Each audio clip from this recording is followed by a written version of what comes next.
fazer uma pergunta, né, de natureza mais geral, mais tomando para a linha de ciência política. Né? Eu sou o Sérgio Braga, fiz uma tese sobre a Constituinte, de 46, né? E quero dizer que o seu trabalho tem um papel fundamental na minha tese, né? Senão não teria sequer concluído essa tese, porque eu tinha coletado uma enorme massa de dados e eu achava que fosse um trabalho muito simples de ser feito para organizar esses dados. E não tinha referência na literatura para organizar essa informação. Né? E fui achar isso justamente nos trabalhos do Leôncio, no trabalho sobre a Constituinte, né? E se não fosse a apresentação dele, eu não teria concluído a minha própria, né? O trabalho sobre a Constituinte 46, para dar esse testemunho, talvez você nem saiba, né? Porque de mim nunca tive a oportunidade de falar isso. Então foi, né, essas tabelas, muitas vezes, né, que a gente pode pensar que são singelas, né, são recursos metodológicos fundamentais para organizar dados que, né, a gente pensa que vai, né, que isso é fácil, que já existe, né? No Brasil. A gente pensa, não é possível. Eu ia pesquisar a Constituinte e falava, não é possível, não existe um trabalho sobre a Constituinte de 46 organizando essas tabelas sobre perfil, sobre recrutamento, um evento que aconteceu 50 anos atrás. E não existia nada, né? E nenhum trabalho tinha sido feito disso durante 50 anos. O segundo passo que eu fiz, como eu vou organizar isso, né? Essas informações que eu coletei. Então foi justamente através da leitura, né, do seu trabalho que eu consegui organizar essas informações. Né? Talvez não tenha tido mais importância na minha dissertação, para a conclusão dela, até do que o meu próprio orientador formal na época, que era o Décio, uma pessoa que eu gosto muito, mas o seu trabalho tem uma importância fundamental na conclusão da minha dissertação. E outro ponto que eu quero, outro testemunho que eu quero dar aí, já com uma indagação, né, é que o seu trabalho está tendo muito, está influenciando os seus trabalhos, estão influenciando jovens pesquisadores, né, em departamentos, estão se constituindo, se formando agora, né, tem um certo descontentamento, um certo estilo, manifesta um certo descontentamento, um certo estilo de fazer análise política no Brasil atual, que é muito influente, né, que é muito influenciado pela escola neonacionalista, né, que virou uma espécie, você falou dos modismos, né, mas não digo que virou modismo, mas virou um paradigma, uma perspectiva de análise muito influente na ciência política contemporânea. E existem muitos jovens pesquisadores, né, que estão justamente se baseando nos seus trabalhos, né, para colocar dentro da ciência política outras preocupações que transcendem as explicações, vamos dizer, que transcendem a problemática, a preocupação teórica mais geral dessa escola neonacionalista fortemente influente na ciência política atual. Né? Então a pergunta de ordem mais geral que eu queria colocar era isso, né? Como você vê, e aí relacionado à sua trajetória, né, e a situação atual da ciência política, como você vê que a sociologia pode contribuir, né, para renovar um pouco a ciência política, como você vê a situação da ciência política atual, né? Se você acha que essa pesquisa de natureza sociológica ainda é vamos dizer assim, um recurso de pesquisa, uma fonte de pesquisa importante, né, para renovar e agregar novos problemas para a ciência política atual, né, tal como ela se configura aí nesse contexto fortemente influenciado pelo neonacionalismo. Né. Que novas perspectivas, como pegar o seu trabalho, né, e a partir dos resultados das suas pesquisas, né, como levá-los à frente, os jovens pesquisadores que se inspiram no seu trabalho, que não são poucos, né, muitos deles estão aqui presentes. Como levar que perspectiva de trabalho essas pesquisas podem dar para estimular novas investigações nesse sentido, e como você vê esse diálogo com o nacionalismo, como você avalia, né, a situação atual da ciência política a partir desse seu trabalho de pesquisa recente que você tem feito sobre os perfis parlamentares, os partidos e o legislativo brasileiro. É possível que o sindicato ainda tenha o papel de transformar as relações de trabalho. Pela sua colocação, prazer conhecê-lo pessoalmente. Eu tenho um livro lá na minha casa, separado, fazendo meus estudos sobre a classe política. Né? Bom, eu acho que estamos vivendo um momento de grande dominação do pensamento político norte-americano. e que eles acham que resolvem os problemas sem... Se não tiver uma fórmula matemática, as coisas não são comprovadas. Mas, quando você passa por um número, transforma uma variável que é quantitativa, pega uma quantitativa e a transforma em qualitativa, atrás disso há um movimento anterior que... como é que eu vou dizer aqui? A ingenuidade achar que não existe. E se chegar a uma correlação, porque não comprova nada, não é? Ou comprova parcialmente certas circunstâncias muito específicas, mas eu acho que essa tendência é muito forte. Essa tendência, qual é o problema que eu vejo? Ela deixa de lado, ela escapa, ela esquece que existe um processo de dominação, que uma instituição, que parece algo importante, que tem efeito sobre a sociedade, que não é dúvida, mas uma instituição, podemos pensar uma nova legislação eleitoral, é fruto de uma relação de forças. Ela não acontece por acaso. As instituições não vão andando e fazem a lei. Então, atrás de uma mudança de uma legislação eleitoral, há um conflito. Eu penso que esse aspecto, tal como eu vejo nos vários trabalhos, não é só na ciência política também, na sociologia industrial, quando eu estava fazendo esse livro, eu encontrei com muita frequência.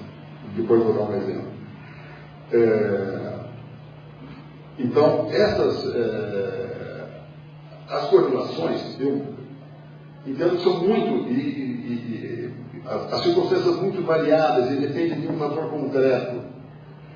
Eu não quero jogar tudo de lado, porque isso não tem sentido, citar certas correlações, mas eu penso que elas não resolvem. Eu não vejo nenhum grande trabalho da sociologia que tenha resultado dessas correlações. Nenhum. E você monta correlações como quiser, ou mais ou menos como quiser. Se algum estivesse me ouvindo aqui, calma, muita rádio, Natalia, mas é um pouco isso. Você juntou lá e tal. E é insuficiente. Nem se você pensar nos trabalhos de emprego, nos trabalhos de história, o que você quiser. Eu não vi essas correlações. Quando eu estava estudando sindicalismo, lá então, estavam interessados qual era a coisa, porque tinha um negócio do seguinte tipo: tantos anos de social-democracia aumenta a taxa de governos de esquerda, aumenta a taxa de sindicalização de tantos por cento. Vamos concretizar, mas não era isso, eu estou dando um exemplo com informação da realidade. 3 anos de social-democracia aumenta em 2% a taxa de sindicalização, ou de governo de esquerda. Mas o governo de esquerda não existe muitos. O que é ser de governo de esquerda? Daí tinha tantas exceções, na frente, 8 anos ou mais de governo Mitterrand, e a sindicalização caiu. Será que com o peixe? Não é? Em outros países, na Alemanha, vários anos de governo democrata cristão, e a taxa de sindicalização não caiu. Podia fazer a correlação que quisesse, mas daí por que não caiu? Daí você tem uma explicação completa. Porque a democracia cristã não quis destruir os sindicatos, e os sindicatos eram muito fortes. Então não valia a pena abrir uma luta com os sindicatos. Eleitoralmente não valia a pena. E na frente, por quê? Porque uma série de outras variáveis. O governo Mitterrand não segurou a queda da taxa de sindicalização. Então, eles estavam fazendo uma série de correlações. Uma lei da taxa é responsável por 2% da queda da sindicalização na Inglaterra. Você tem que ver concretamente por que foi aquilo. Agora, o ponto que eu acho mais relevante é que eles não veem o jogo político como uma relação de força, de dominação. Está na linha do pensamento anglo-saxão. É uma representação política, o político é um representante. O nosso pensamento, um pouco influenciado, latino, influenciado pelos italianos, a classe política é um elemento de dominação. Os políticos não são os nossos representantes. O Schumpeter trabalha bem nisso. A democracia é um governo dos políticos.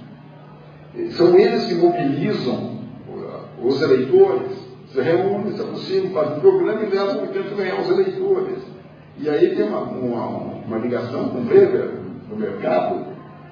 Então, é esse tipo de colocação em que põe de lado o jogo político como um jogo de dominação, a instituição como resultado de um jogo de forças, de mudanças que se dão na sociedade, na economia e também no sistema político, é que a inexistência de uma preocupação por esses pontos que eu vejo como uma falha, algo com o qual eu não concordo, não faço esse tipo de análise. Mas não tenho uma posição sectária, tem que deixar de lado.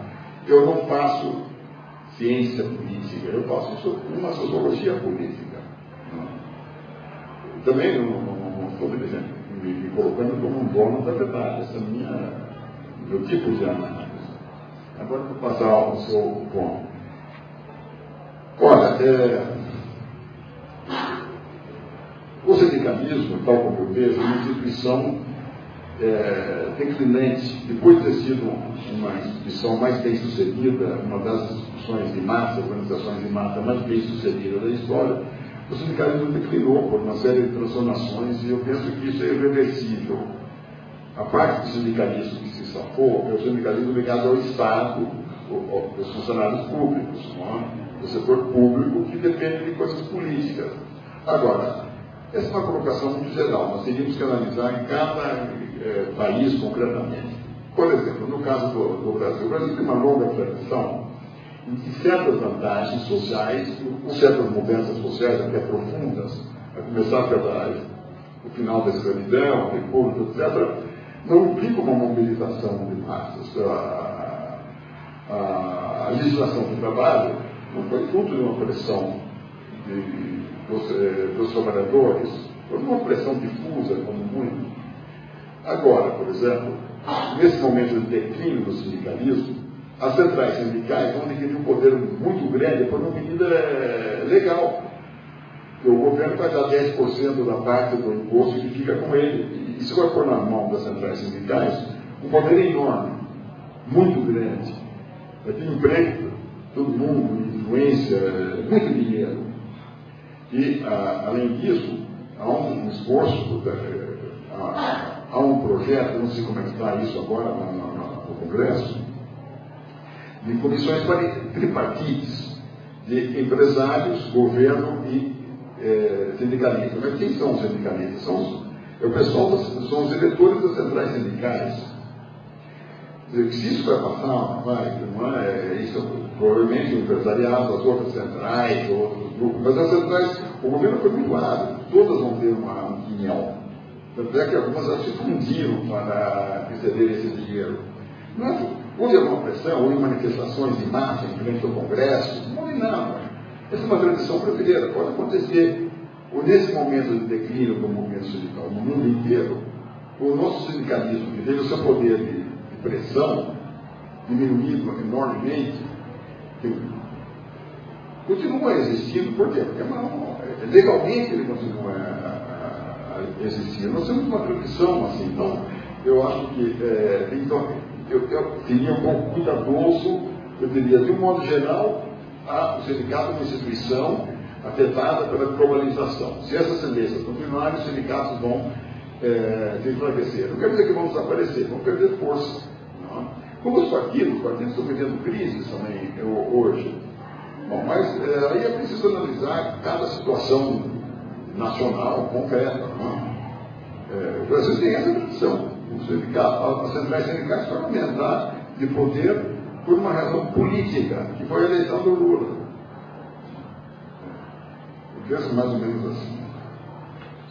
Nós temos que encerrar. Eu quero agradecer ao professor Leôncio por ter disposto a fazer a sua apresentação, a sua trajetória pessoal, uma trajetória intelectual que se confunde em boa parte com parte relevante da trajetória das ciências sociais brasileiras, e que permitiu também fazer um debate sobre, uma reflexão sobre vários temas que o professor tem estudado. Acho que a finalidade dessa conversa com o autor é justamente essa. Agradeço também a todos pela participação.